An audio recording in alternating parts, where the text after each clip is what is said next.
This is the Big O Show.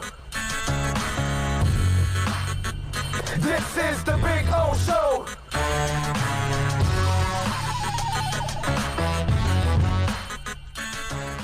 Let's talk about the other side of this, okay? That's developing here, that has developed here with Tua. And that's the marketing aspect of it. And Lee Steinberg, I get it that Lombardi comes out with the report that he gets two general managers to tell him that they flunked him in their exams. And that's understandable if they flunked him because he's got all kinds of injuries. That's cool. I get that I wasn't surprised that somebody flunked him. I would have been shocked if nobody flunked him out of the 32 teams. And maybe there's more that Lombardi hasn't talked to. I'm sure he hasn't talked to all 32. And all 32 aren't going to talk to him.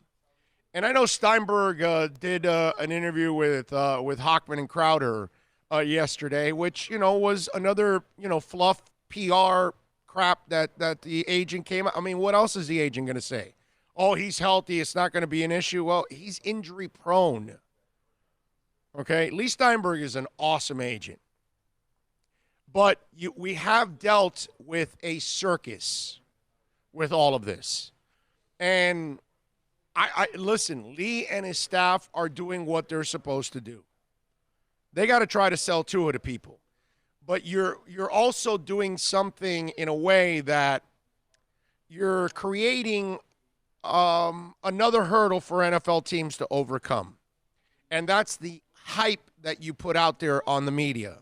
The videos, the selective videos that you put out of Tua, making a throw, dropping back. You don't do the whole thing because you don't show the negatives. You only show the positives. And then you've got Trent Dilfer out there. You've got your independent doctors or your doctors say, oh, he's healthy. He's ready to go. And I love how they say, oh, he's ready to play football. He's not ready to play football. That's a lie. Nobody's going to put Tua out on an NFL field right now to take a hit. He might be ready to throw a couple passes for you in practice, but he's not ready for the grind of practice. He's certainly not ready for a game, and there's no way in hell in a hip surgery in November that right now in April he's ready to take an NFL hit. You got to be, absolutely nuts to want to put Tua out there at this point. But what you're developing is this overhyped train, which, again, gets a whole bunch of you on board. Those of you that were already Tua, believers, now you're Tua fanatics. And then you get the writers, too, that are, all over it. And they're, constantly on top of Tua and talking to and writing Tua and all that. So you're building up pressure. You know what I mean? In your local town. Now, the NFL team shouldn't give a rat's ass what a writer's writing or what you and I say. Okay? They got to do what's best for the Dolphins, the Bucks, the Falcons, the Saints, you name it, whatever. That's how they got to think. They can't worry about all of that. But, man, and let me tell you, Dolphins are lucky that this coronavirus has got us all trapped in, because if they weren't trapped in, can you imagine every time Flores or Greer or anybody else or Ross has some kind of a public appearance leading up to the draft, you would have been bombarded with all kinds of Tua questions. How'd the Tua interview go? How'd the physical go? What do you think about him? Can he stay durable? Yeah. And you would have been asked those questions over and over and over again. They're kind of fortunate, not that we want this. We don't want a pandemic. We don't want us all trapped in our homes. But you think about it. This puts the team, and it's just another hurdle that they've got to deal with. Now, it's only on the internet. It's only on social media. It's only on radio stations, TV, things like that, talking head shows. That's what's going on. And that, of course, creates an atmosphere. And you know how many Dolphins we have out there that are saying, well, if you don't draft Tua, you're an idiot, it's over, It's the same old Dolphins, this and that. And then, you know what I love about those people is they'll disappear if Tua's a sack of injuries. They won't say, hey, you know what? I was one of those idiots that wanted Tua, and you know what? The Dolphins passed up on him, and that was smart, man. That was dumb on my part. You'll disappear. You'll never say it. You'll never admit. You know why? Because nobody's tracking what you're saying. That's why. Nobody's jotting down, hey, Al in Pembroke Pines said he wanted Tua. And then Al in Pembroke Pines comes out 2 years later and says, man, I tell you, I knew Tua wasn't going to make it. No, wait, Al in Pembroke Pines, no, you wanted Tua. Nobody's tracking Al in Pembroke Pines. No one's tracking Joe in Hollywood. No one's tracking Brian in Washington. No one's tracking Sally in Houston. Wherever you Dolph fans are at. They're not tracking what you're saying. So you're going to waffle on it, and you're going to kill him if they don't draft him. You're going to kill him if he has success, and you'll disappear if he doesn't. And you'll disappear if he's a sack of injuries, which is probably what he's going to be.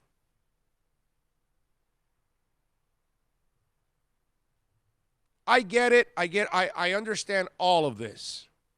Okay? That's why I told you, if they want to take him, that's fine. You got 14 picks. Go ahead. But you better knock it out of the park in the other 13, man. You better protect yourself by having one hell of a draft. But if you go on and have a great draft without Tua, and he doesn't become anything, you're fine. The question is, how convinced are you he's going to stay healthy? How convinced are you he's going to do what he's never done before so far in his football career? He can't stay healthy in high school, can't stay healthy in college, so why is he going to stay healthy in the NFL? So I get, listen, Lee Steinberg and his staff have to do the right thing in selling the guy. And they've sold him to a point that there's a whole bunch of you that are buying in. You know, I like the kid as a football player. I just know that it's what I said yesterday. It's if you draft him, you got to kind of expect that he's going to fail because his body's going to break down. It's almost like that's kind of the defeatist attitude you got to have about it almost. You know why? So that way you don't set yourself up for – because those of you out there that are so pumped up about Tua and you're so convinced he's going to stay healthy, when he breaks your heart, you're going to be so pissed, and then you're going to slam the team. Yet, you're the one that wanted him. You're the one that thought he was going to stay healthy.